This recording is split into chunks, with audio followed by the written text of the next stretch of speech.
కారులో మామాలుల రాజకీయంపైనే హాట్ చర్చ జరుగుతుంది. పార్టీని వీడేది లేదని సీనియర్ నేత పదే పదే ప్రకటిస్తున్నప్పటికీ తెర వెనుక మాత్రం కుచ్ కుచ్ హోతా హై అనే ప్రచారం జరుగుతుంది. ఖచ్చితంగా పార్టీ మారబోతున్నారంటూ జోరుగా అనుచరులు గుసగుసలాడుకుంటున్నారట. అయితే ఇక్కడే అసలు ట్విస్ట్ ఉంది. మామ ఒక దారిలో ఉంటే అల్లుడు మరో దారి పట్టబోతున్నారట. గులాబీ అధిష్టానం ఇప్పటికే ఆ ప్రచారానికి సంబంధించి కీలకమైన ప్రశ్నలను ఆయన ముందుంచినట్లు తెలుస్తుంది. అంతేకాదు అవసరమైతే తన మామపైనే ప్రత్యక్షంగా పోటీ చేస్తానని అల్లుడు సంకేతాలు ఇచ్చారనే టాక్ స్టేట్ పాలిటిక్స్ ను షేక్ చేస్తుంది. అసలు బీఆర్ఎస్ లో నడుస్తున్న సీక్రెట్ ఆపరేషన్ ఏంటి? మామ అల్లుల రాజకీయం వెనుక అసలు వ్యూహం ఏంటి? తెలంగాణ రాజకీయాల్లో గులాబీ పార్టీకి మరో షాక్ తగలనుందా? మాజీ మంత్రి బీఆర్ఎస్ ఎమ్మెల్యే మల్లారెడ్డి చుట్టూ జరుగుతున్న రాజకీయం ఇప్పుడు రాష్ట్ర వ్యాప్తంగా హాట్ టాపిక్ గా మారింది. పార్టీ మారతారంటూ కొద్ది రోజులుగా జరుగుతున్న ప్రచారం ఒకవైపు కలకలం రేపుతుంటే తాజాగా ఈ ఎపిసోడ్లో ఒక ఆసక్తికరమైన ఫ్యామిలీ ట్విస్ట్ తెరపైకి వచ్చింది. నిజంగానే మల్లారెడ్డి గులాబీ గూడు వీడితే ఆయన అల్లుడు మల్కాజ్గిరి ఎమ్మెల్యే మర్రి రాజశేఖర్ రెడ్డి స్టాండ్ ఏంటి? మామ బాటలోనే ఆయన కూడా నడుస్తారా, లేక గులాబీ జెండా నీడలోనే కొనసాగుతారా అనే ప్రశ్న ఇప్పుడు రాజకీయ వర్గాల్లో తీవ్ర చర్చకు దారితీసింది. మల్లారెడ్డి కుటుంబం మొత్తం పార్టీ మారుతుందా, లేక ఎవరి దారి వారిదేనా అనే కోణంలో ఇప్పటికే బీఆర్ఎస్ అధిష్టానం అంతర్గతంగా అప్రమత్తమైనట్లు తెలుస్తోంది. ఇందులో భాగంగానే మర్రి రాజశేఖర్ రెడ్డితో పార్టీ పెద్దలు ప్రత్యేకంగా మాట్లాడినట్లు గులాబీ వర్గాల్లో జోరుగా చర్చ సాగుతోంది.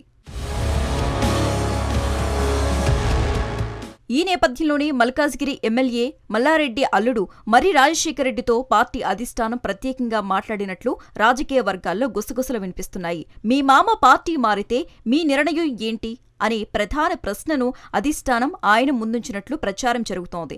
పార్టీ పెద్దల ప్రశ్నలకు మర్రి రాజశేఖర్ రెడ్డి చాలా స్పష్టంగా సమాధానమిచ్చినట్లు రాజకీయ సర్కిల్స్ లో టాక్ నడుస్తోంది.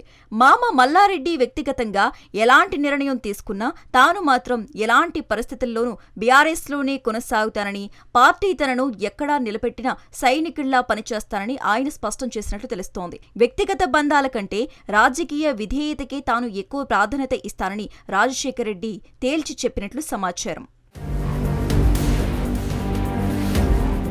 ఈ చర్చ ఇక్కడితో ఆగిపోలేదట. భవిష్యత్తులో ఒకవేళ మల్లారెడ్డి గనక వేరే పార్టీ తరపున మేడ్చల్ లేదా మల్కాజ్గిరి నుంచి బరిలోకి దిగితే ఆయనపై పోటీ చేసేందుకు కూడా తాను వెనకాడబోనని, పార్టీ ఏ బాధ్యత అప్పగిస్తే అది నిర్వర్తిస్తానని రాజశేఖర్ రెడ్డి అధిష్టానానికి సంకేతాలు పంపినట్లు గులాబీ పార్టీలో జోరుగా చర్చ సాగుతోంది. అదే సమయంలో అవసరమైతే మామకు వ్యతిరేకంగా అల్లుడినే వ్యూహాత్మకంగా బరిలో దించాలని బీఆర్ఎస్ కూడా యోచిస్తున్నట్లు ప్రచారం జరుగుతూ ఉండటంతో ఈ పరిణామాలు మేడ్చల్ జిల్లా రాజకీయాల్లో పెను సంచలనంగా మారాయి.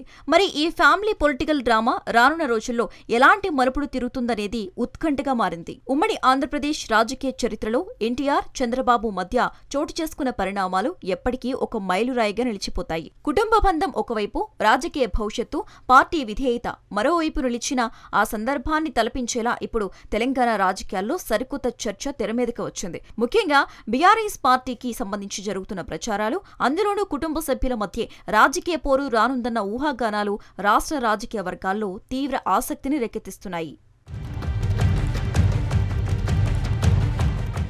బీఆర్ఎస్ పార్టీని వీడతారనే ప్రచారం జోరుగా సాగుతున్న నేపథ్యంలో ఈ వార్తలు కేవలం వదంతులుగా మిగిలిపోతాయా, లేక నిజంగానే భవిష్యత్తులో రాజకీయ సమీకరణాలను తలక్రిందులు చేస్తాయా అనేది ప్రస్తుతానికి సస్పెన్స్ గా ఉంది.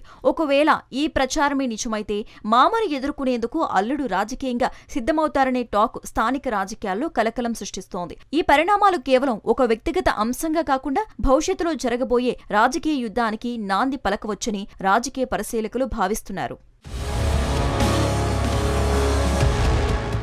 రాజకీయాల్లో ఏ క్షణంలోనైనా ఎలాంటి అనూహ్య మార్పులైనా జరగవచ్చునని చరిత్ర ఎన్నోసార్లు నిరూపించింది. ఇప్పుడు తెలంగాణ రాజకీయాల్లో వినిపిస్తున్న ఈ మామ అల్లుళ్ల ప్రచారం కేవలం ఊహాగానాల స్థాయి నుంచి నిజమైతే రణరంగం వరకు మారుతుందా అనేది కాలమే నిర్ణయించాలి. ఏది ఏమైనప్పటికీ రక్త సంబంధాలు రాజకీయ రణరంగంలో ఎదురుపడే దుస్థితి వస్తే అది కేవలం ఒక పార్టీ మార్పు వార్తగానే కాకుండా రాష్ట్ర రాజకీయ చరిత్రలో ఎప్పటికీ గుర్తుండిపోయే అత్యంత అరుదైన ఘట్టంగా మారుతుందనడంలో ఎలాంటి సందేహం లేదు.